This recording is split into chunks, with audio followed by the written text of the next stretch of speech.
गोरखपुर से सीएम योगी ने रामनवमी के दिन जनता दरबार लगाया और फरियादियों की फरियाद सुनी। इस दौरान मौजूद अधिकारियों को सीएम ने निर्देश दिए कि हर किसी के साथ न्याय होना चाहिए। उन्होंने 100 से अधिक लोगों की समस्याएं सुनी।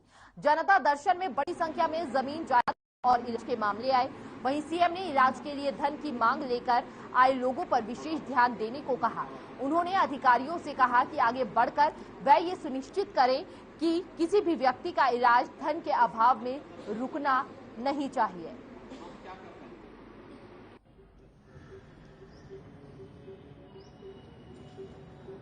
आज के शत्रु पक्ष की प्रथम 9 तिथियों में आदिशक्ति मां भगवती की विशेष अनुष्ठान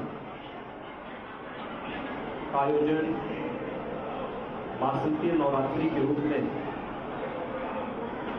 सनातन धर्मावलंबियों के द्वारा किया जाता है।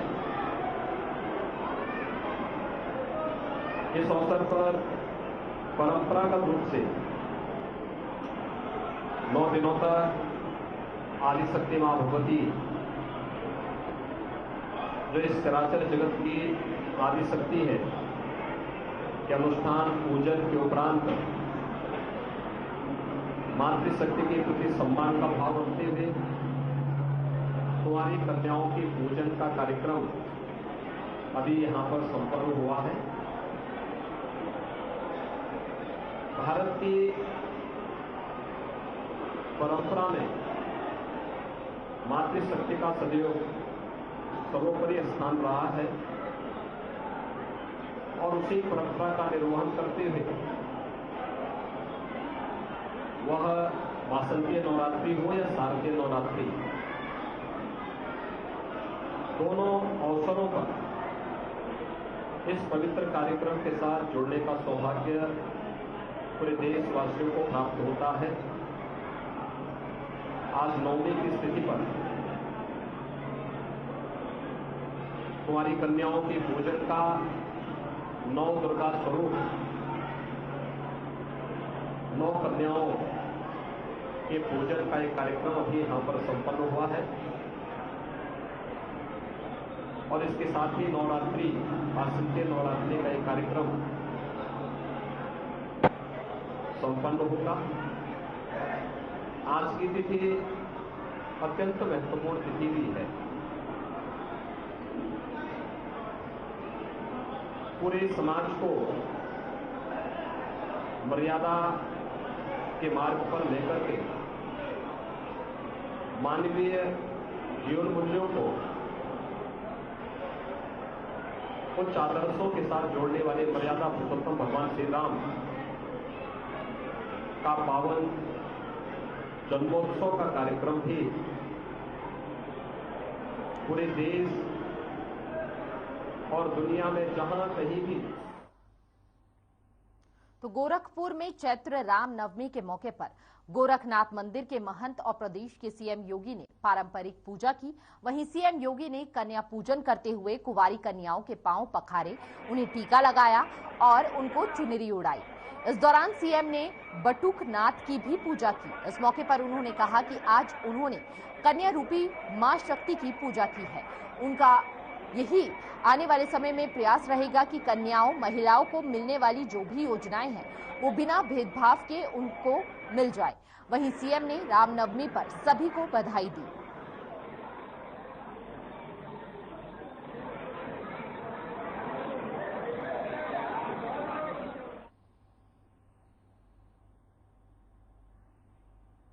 तो लखनऊ में सीएम योगी की फोटो से अभद्रता का मामला सामने आया है, जहां सीएम की फोटो पर अराजक तत्वों ने पान मसाला खाकर थूक दिया, जिसके बाद लोगों में भारी आक्रोश देखने को मिला। वहीं मौके पर पहुंचे पुलिस के आला अधिकारी का कहना है कि मामले की जांच कराई जा रही है। 4 टीम बनाई गई है और अज्ञात लोगों के खिलाफ अभियोग पंजीकृत किया गया है। दोषियों को बख्शा नहीं जाएगा।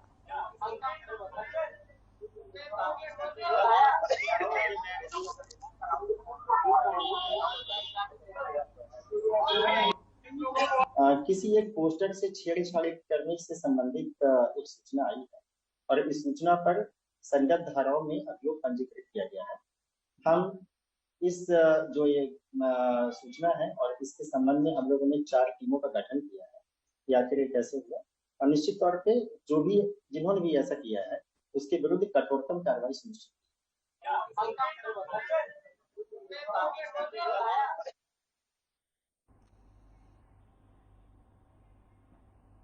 तो लखनऊ में समाजवादी पार्टी ने एमएलसी चुनाव के लिए बीजेपी पर जमकर निशाना साधा। दरअसल समाजवादी पार्टी ने एमएलसी चुनाव में हुई गड़बड़ी को लेकर चुनाव आयोग को पत्र लिखकर शिकायत की कोशिश की थी। पत्र में सपा ने बीजेपी पर कई जगहों पर बूथ कैप्चरिंग करने का आरोप लगाया। वहीं सपा ने चुनाव आयोग से दोबारा मतदान कराए जाने की अपील की है।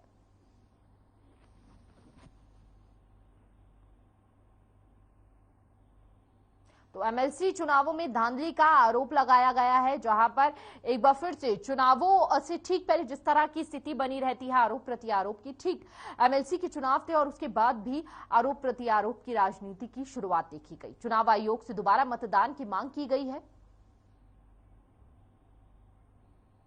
तो खबर लखनऊ से है, जहां क्रिश्चियन कॉलेज और सेंटिनियल इंटर कॉलेज मुक्त कराने को लेकर प्रदेश मंत्री आरपी मिश्रा ने प्रेस वार्ता का आयोजन किया। दरअसल क्रिश्चियन कॉलेज और सेंटिनियल इंटर कॉलेज की लगभग 30,000 करोड़ की संपत्ति पर कब्जा करने वाले 15 से ज्यादा लोगों के खिलाफ एफआईआर दर्ज है, लेकिन अभी तक कोई कार्रवाई नहीं की गई है, जिसको लेकर उन्होंने कहा कि अगर जल्द से जल्द कोई कार्यवाही नहीं की गई तो फिर बड़ा आंदोलन किया जाएगा।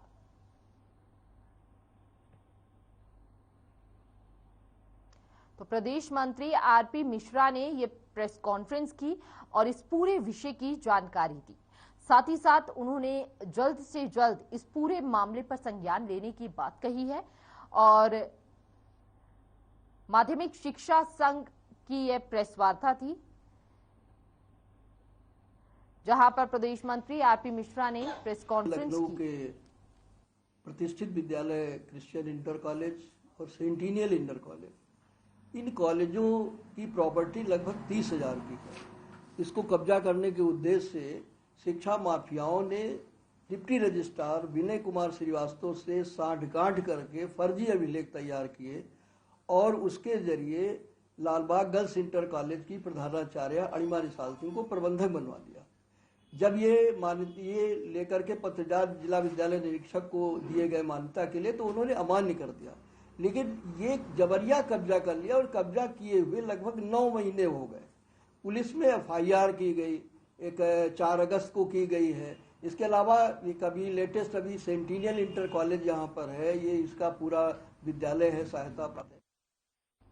तो राजधानी लखनऊ में पुलिस आयुक्त के निर्देश पर पूर्वी पुलिस उपायुक्त और अपर पुलिस उपायुक्त पूर्वी लखनऊ कमिश्नरेट के निर्देशन में पूर्वी जोन की एंटी रोमियो टीम ने मिशन शक्ति अभियान के तहत मोहल्लों, बाजारों, सार्वजनिक स्थानों आदि पर महिला और बालिकाओं को उनके अधिकारों, वुमेन पावर हेल्पलाइन 1090 यूपी 112, महिला हेल्पलाइन 181, चाइल्ड हेल्पलाइन 1098 और साइबर क्राइम के बारे में जागरूक किया गया।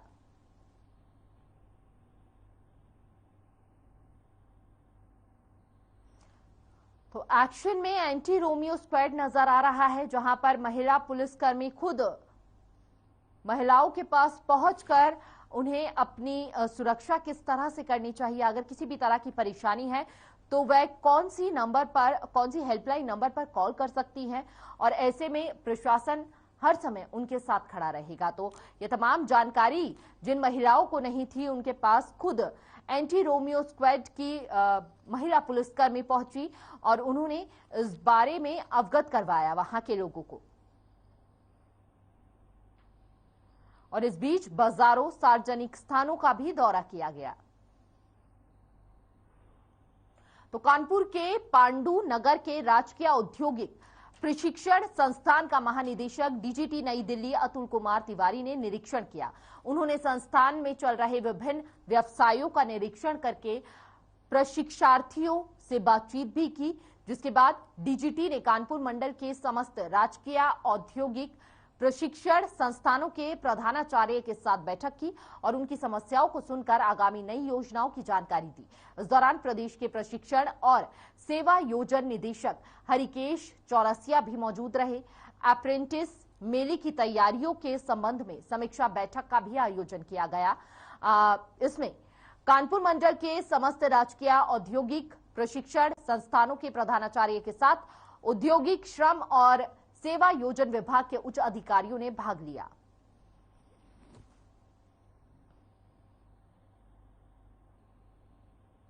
तो डीजीटी महानिदेशक ने निरीक्षण किया। ऐसे में जरूरी दिशा निर्देश भी अधिकारियों को दिए गए। तो बेहद तमाम चीजों पर जो है उस पर चर्चा की गई। तो लखनऊ के गोमती नगर एक्सटेंशन में दबंगों के हौसले लगातार बुलंद होते नजर आ रहे हैं।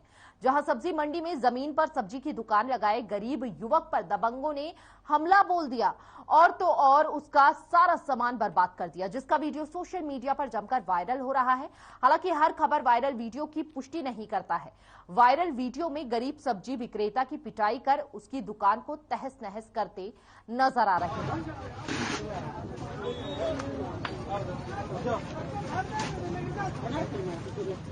तो दुकानदार की सब्जी बर्बाद कर दी। हालांकि हर खबर इस वीडियो की पुष्टि नहीं करता, लेकिन तस्वीरों में आप देख सकते हैं, वीडियो में आप देख सकते हैं पुलिस प्रशासन वहां पर मौजूद है और उनके सामने ही दबंगों के हौसले इस कदर बुलंद है कि उन्हें प्रशासन का भी, खाकी वर्दी का भी जरा भी खौफ नजर नहीं आ रहा है। तो दबंगों के जुर्म का वीडियो खूब वायरल हो रहा है। तस्वीरों में आप देख सकते हैं एक टोकरी में सब्जी भरी थी, उसको बिल्कुल तहस नहस कर दिया और साथ ही साथ उत्पात मचाते हुए लगातार वहां पर नजर आ रहे हैं। ठीक वायरल वीडियो में आप देखेंगे कि पुलिस भी वहां पर मौजूद है, पुलिस कर्मी एक वहां पर मौजूद है। उसके सामने दबंग जो है इस तरह की हरकत करते हुए नजर आ रहे हैं। ऐसे में सीधे तौर पर यह दर्शाता है कि दबंगों के मन में जरा भी खाकी वर्दी का खौफ नहीं है। सब्जी विक्रेता के साथ ये दबंगई करते हुए नजर आए। दबंगों के हौसले इस कदर बुलंद है। तो कानपुर में सेंट्रल बैंक ऑफ इंडिया के लॉकर से माल गायब होने का मामले में पुलिस ने बैंक मैनेजर समेत अभियुक्तों को गिरफ्तार किया है। अभियुक्तों की निशानदेही पर पुलिस ने पीली धातु के 342 ग्राम आभूषण भी बरामद कर लिए हैं। पुलिस आरोपियों से पूछताछ करके घटना के एक एक तार को जोड़ने में जुटी है। डीसीपी ईस्ट प्रमोद कुमार और डीसीपी क्राइम सलमान ताज पाटिल की अगुवाई में जुटी पुलिस टीम ने बैंक मैनेजर समेत 4 आरोपियों को गिरफ्तार किया है और बाकी आरोपियों की तलाश में दबिश दे रही है। बैंक में तो बड़े सीधे बने रहो मैनेजर साहब तुम। हाँ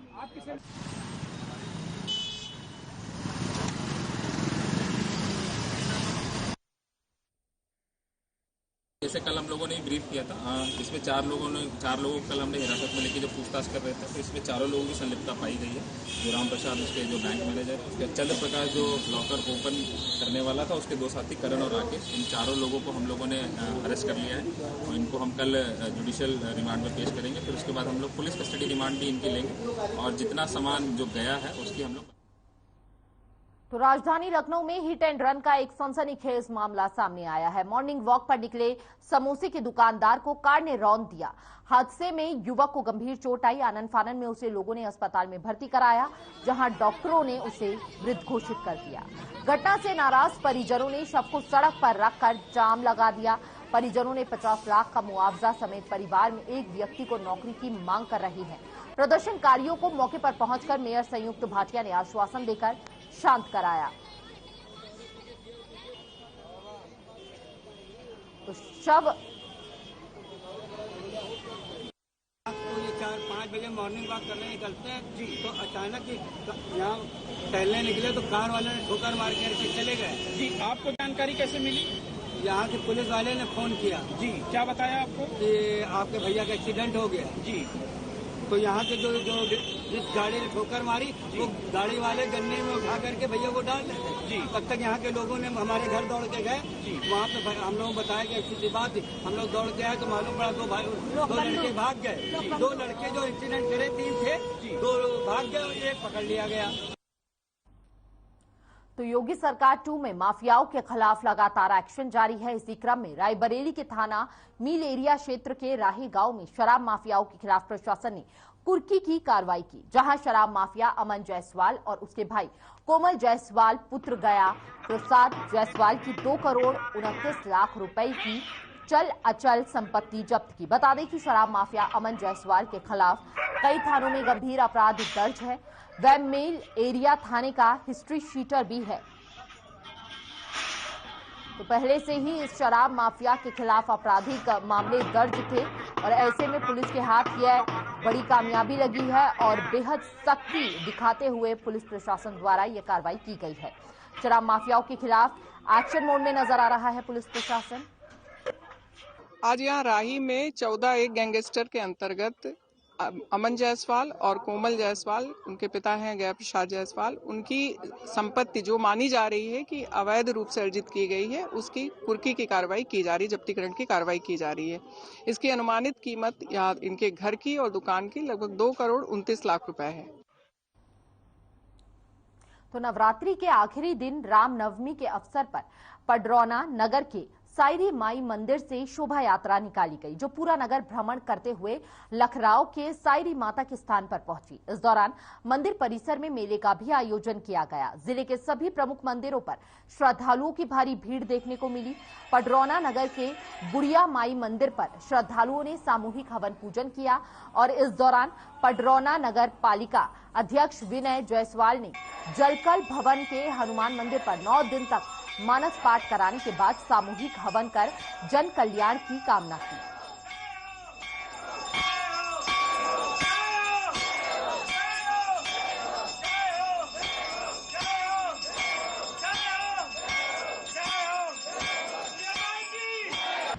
भगवान श्री राम जी के जन्मोत्सव पर श्री रामनवमी के शुभ अवसर पर सबसे पहले जनपद के सभी पितातुल गार्जियन, देवी स्वरूपा माताएं बहनें, सभी नौजवान साथियों को बहुत बहुत शुभकामना। यह श्री रामनवमी आप सबके जीवन में सुख समृद्धि एक साथ लेकर आए, इसकी कामना।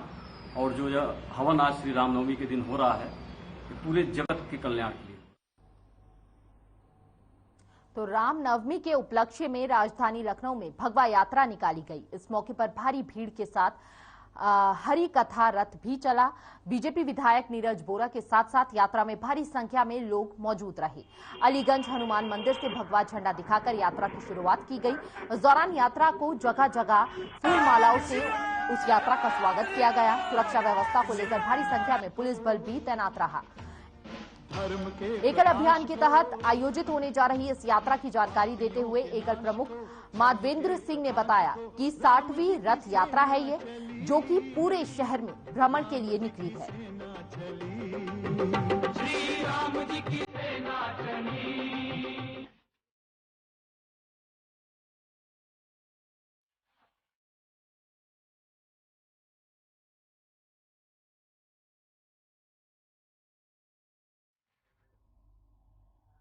तो कानपुर के कल्याणपुर बैरी में भगवान रामचंद्र जी की शोभा यात्रा बड़ी धूमधाम के साथ निकली गई। इस शोभा यात्रा में हजारों लोगों ने भगवान राम के जयकारे लगाए। शोभा यात्रा में भक्तों की भारी भीड़ लगी रही।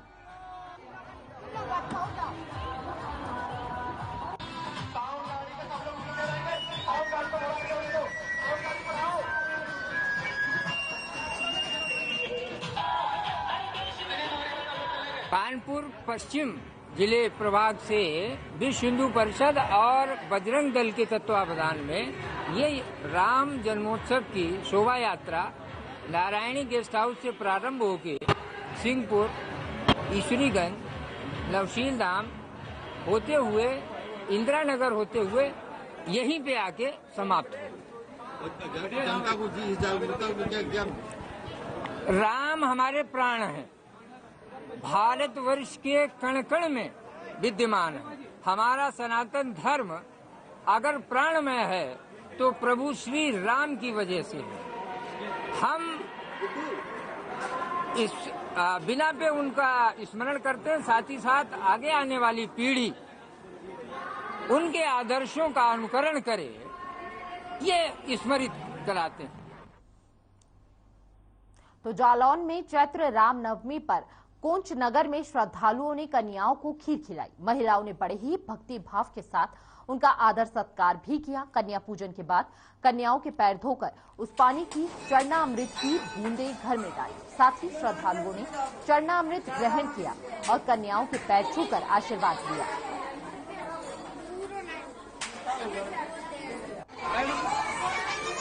तो रामनवमी की धूम हर जगह देखने को मिली और साथ ही राम की जयकारों से जयघोष वातावरण गूंज उठा।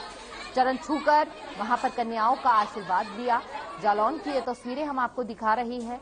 रामनवमी की धूम हर जगह देखने को मिल रही है और ऐसे में कन्या पूजन किया गया, जहां पर कन्याओं के पैर छूकर साथ ही साथ कन्याओं का आशीर्वाद लेकर। देखिए, लंबे समय से चूंकि जिस तरह से कोरोना काल था, अब लंबे समय बाद जैसे जैसे कोरोना के मामले कम हुए, एक बार फिर से रौनक लौट आई है। जिस तरह से फीके त्योहार अब तक गुजर रहे थे, एक बार फिर से त्योहारों में रौनक वापस लौटी है। तो ऐसे में धूमधाम से हर जगह हर त्योहार को मनाया जा रहा है और इस बीच रामनवमी के उपलक्ष्य में जगह जगह रामनवमी की धूम देखी गई।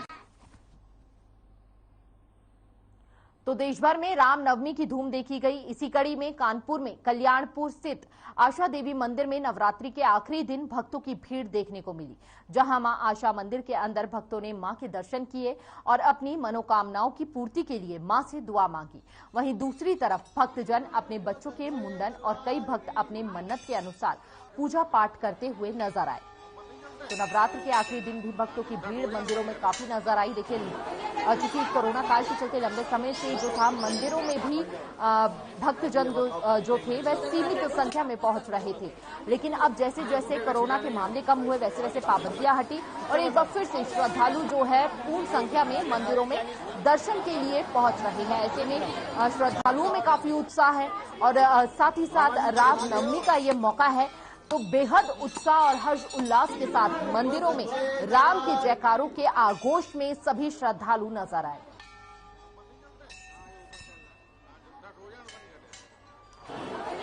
ऐसे में मंदिर परिसर द्वारा भी पूर्ण रूप से तैयारी की गई रामनवमी को लेकर और साथ ही साथ तमाम व्यवस्था जो है, भारी संख्या में जब श्रद्धालु पहुंचे तो उसे देखते हुए तमाम व्यवस्था वहां पर मंदिर परिसर द्वारा की गई थी।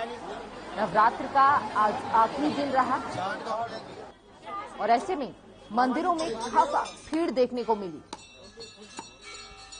इस बीच दर्शन पूजन कर माता से अपनी मुराद मांगने के लिए श्रद्धालु मंदिरों में पहुंचे और साथ ही साथ इस आस्था के साथ जो है श्रद्धालु पहुंचे कि उनकी तमाम मनोकामना जो है वह पूर्ण हो जाए। तो आज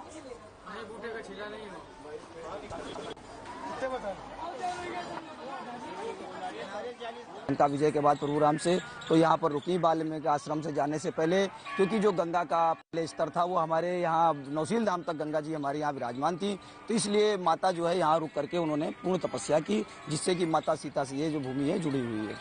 क्या मान्यता है आस्था में? मान्यता ये है कि माता जी के यहाँ हमारे यहाँ जो परंपरा से मैं देखता चला आया हूँ पीढ़ियों से कि ईंट रखने की जो मान्यता है ये बहुत परंपरा पुरानी है और आज भी मैं देख रहा हूँ ईंट रखने की जो परंपरा अभी भी चलती चली आ रही है और माताएं बहनें इसको बहुत अच्छी तरीके से पूर्णता मानती हैं और हमारे यहाँ जब पूर्ण हो जाती है तो उसकी उठाने के लिए भी परंपरा है, रखने के बाद फिर उठाते हैं और जब उठाती हैं तो ज़्यादातर माताएं जो है उनकी मन्नत पूर्ण होती है। और यहाँ पे गोद भराइयों का भी जी बिल्कुल। इस समय जो है हमारे यहाँ शादी के जो मांगलिक कार्यक्रम है अत्यधिक, मुझे लगता है कानपुर में शायद कोई ऐसी जगह होगी जो आशा देवी मंदिर से ज़्यादा ये जो मांगलिक कर्म जो लड़की लड़के के होते हैं वो इस समय यहाँ ज़्यादा होते हैं और इसमें कोई भेदभाव नहीं, सभी नीचे बैठ करके अपना वर वधू अपना लड़का कन्या को देखते हैं।